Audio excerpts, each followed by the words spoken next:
Welcome to the Daily for Tuesday, June 25th with Simon Borg. I'm Jason Segini. We are back in the studio. Happy to be here, Simon. They turned the lights on for us. We're going to get into it with the U.S. U-20 national team at the U-20 World Cup. Simon, they got a huge result, a 1-1 draw with a bigger, faster French team. This is a good result because it keeps the U.S. alive. But you saw heavy legs there, Jason. The U.S. not with the same kind of spring in their step as they had against Spain, but they stayed compact and they limited the French team to just the one goal.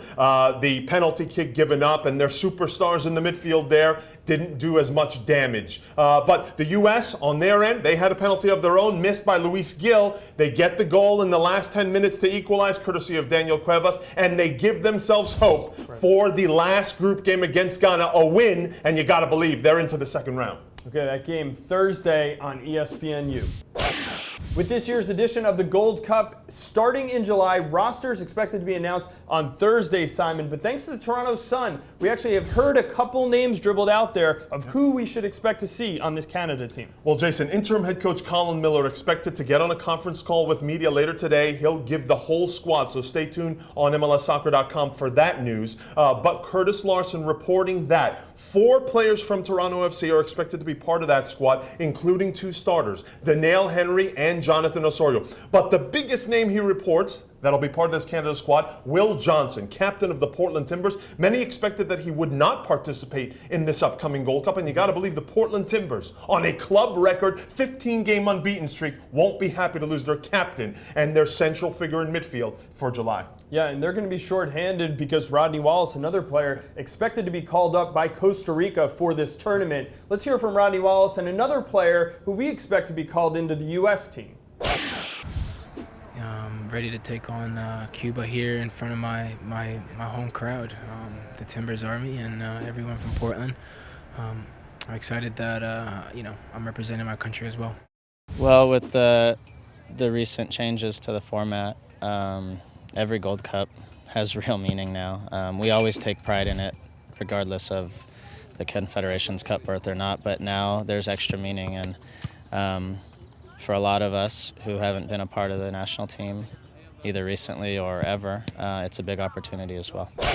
So we heard from Landon Donovan there, Simon, someone that a lot of people have been arguing back and forth on whether or not he should be included in this Gold Cup roster. What are your thoughts? Well, Jason, for me, this Gold Cup call-up should not be a career recognition award. He's done a lot for the U.S. national team, but objectively speaking, if we're looking at his performances with the LA Galaxy, to me, they haven't been to the Donovan level. If you start from that mid-May match in Philadelphia, where he had a goal and 2 assists, he started 6 games since then. And all he has as far as production is a goal and an assist. One of that assist coming on a set piece against Chivas USA over the weekend. And that game against Chivas USA, I didn't see the Landon Donovan of old. He's not getting by guys. He's not taking people on, and he's not creating chances like the old Landon Donovan did. And I believe Jack McInerney of the Philadelphia Union is ahead of him in the pecking order. Despite not scoring over the weekend, the Philadelphia Union forward, I think, is in better form. He created numerous opportunities. I think he's the guy you take ahead of Donovan if it comes down to that. All right, I think the argument for Donovan, though, is you know the level he can get to, or at least you expect him to get to with the national team. You know his importance in the locker room, his experience. For me, I think you want to get him in the Gold Cup, and you want that to spark him back to that form so you have him available if you need him when you get to those late World Cup qualifiers later in the year. And we'll see what Jurgen Klinsmann does. We expect the U.S. roster to be announced this Thursday.